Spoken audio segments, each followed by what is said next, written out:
that exact feeling, the warm bed trap. It is the most comfortable place on earth at 5:30 in the morning. So tell us, who won the battle, you or the bed? I am happy to say that I won, but not because I have superpowers or because I am a naturally strong person. I won because I've been learning about the secret to discipline.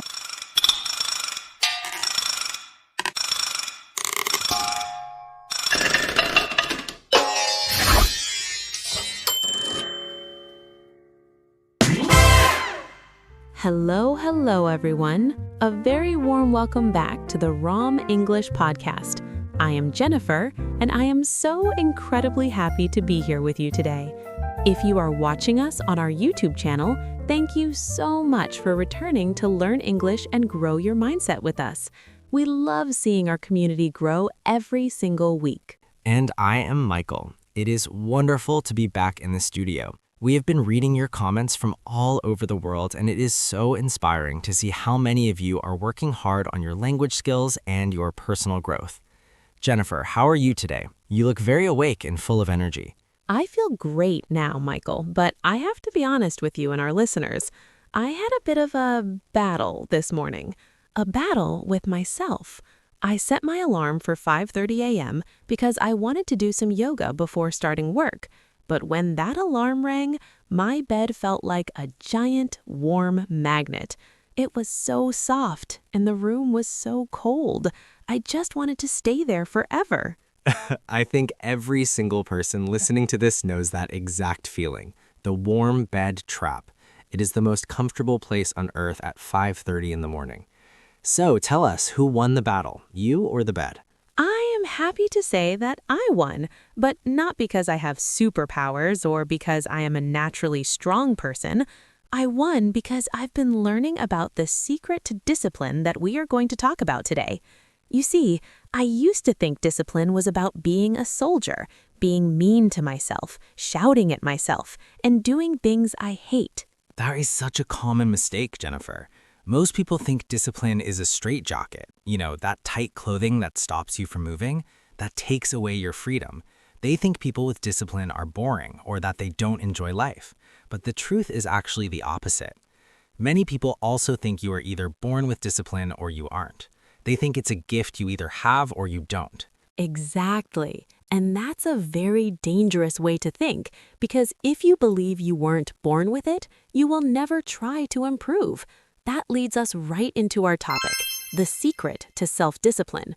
The first thing we need to realize is that discipline is not a gift. It is like a muscle. That's a perfect way to describe it for our English learners. Think about the gym. If you go to the gym for the first time, you cannot lift a 50-kilogram weight. Your muscles are weak. But if you go every day and lift a small weight, eventually your muscles grow. Discipline is exactly the same. You don't need discipline for easy things like eating a delicious pizza or watching your favorite show on Netflix. You need it for the hard things, the things that make your life better in the long run. And when we talk about muscles, we have to talk about how they grow over time. Michael, I was thinking about how time can be a very strange thing. It can be your best friend or your worst enemy. It's so deep when you think about it. If you do the right things consistently, even small things, time becomes your best friend. In 10 years, you are healthy, you are successful, and you are happy. But if you are lazy every day, time becomes an enemy. It makes your life harder as the years go by. It all comes down to a very important mindset shift. Discipline is actually a form of self-love. That sounded so strange to me when I first heard it. Usually, when we hear self-love, we think about taking a bubble bath, eating a piece of cake, or taking a day off. We think it means being nice to ourselves right now. Right, but that is actually short-term love. Real self-love is caring about your future self. It's the difference between instant gratification, which is feeling good right this second, and delayed gratification, which is working now so you can feel even better later. It's like saying, I'm going to do this hard yoga session now so that the future Jennifer doesn't have a backache later. It's an act of kindness to the person you are going to become. That perspective really changed my morning. I realized that by getting out of bed, I wasn't punishing myself. I was being kind to the afternoon who wants to feel energetic and healthy. But Michael, even with this mindset, it's still hard to stay on track. How do we actually build this discipline muscle in our daily lives? Well, there are 5 really practical strategies we should discuss. The first one is very simple but very powerful. Finish everything you start. I love this one because it reminds me of a famous saying, how you do one thing is how you do everything. Exactly. If you have the habit of leaving the last 2 bites of food on your plate, or leaving your bed unmade, or leaving a book half read, you are training your brain to quit when things get a little bit boring or difficult. You need to build the habit of follow-through. It doesn't matter how small the task is. Wash the dishes immediately after eating. Fold your clothes. Finish that English lesson you started. It tells your brain, I am a person who finishes things. That makes so much sense. It's about building trust with yourself. I realized that if I can't trust myself to clean my kitchen, it's very hard for me to trust myself to start a big project or learn a difficult new skill. Precisely. You are building a reputation with yourself.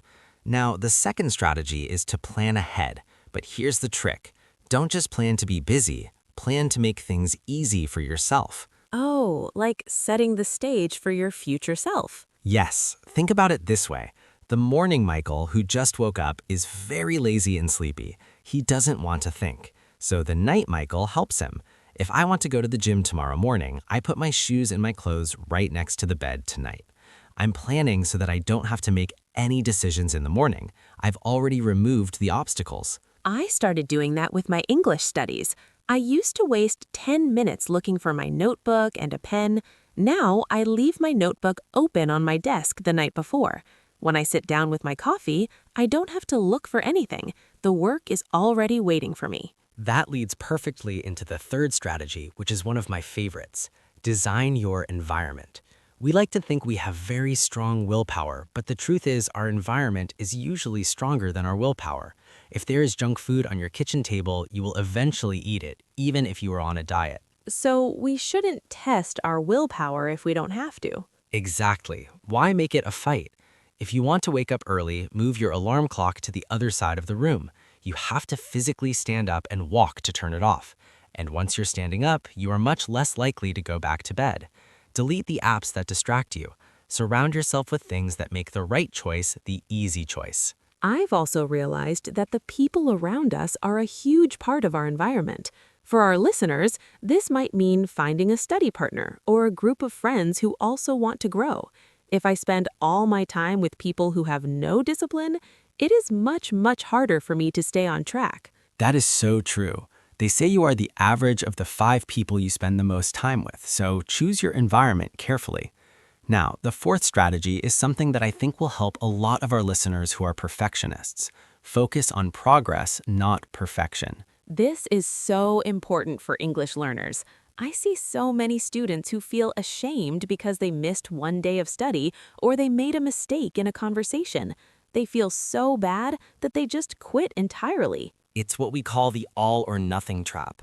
But you're a human being, Jennifer, not a robot.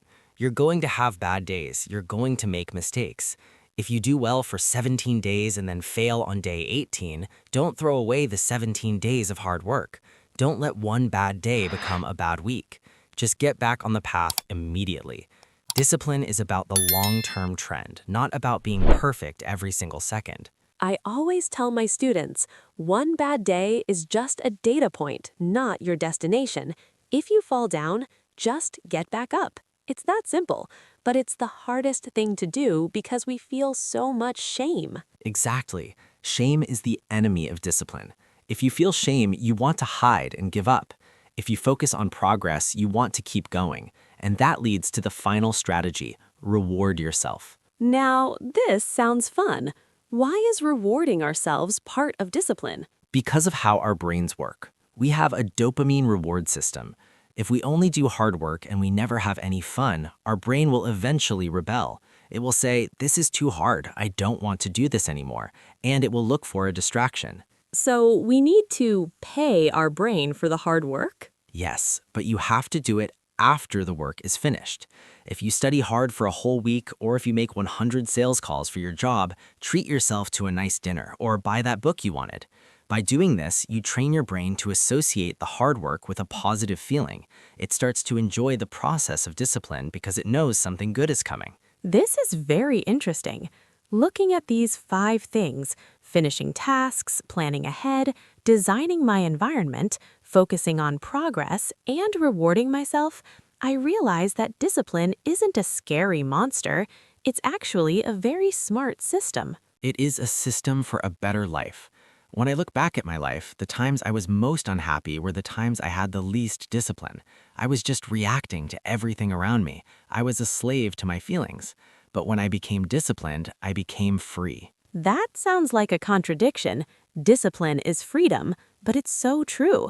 Because when you're disciplined, you're the boss of your own life. You're not just doing what your lazy brain wants, you're doing what your wise brain wants. Precisely. And for our English learners at the Rom English Podcast, this is the secret to reaching your goals.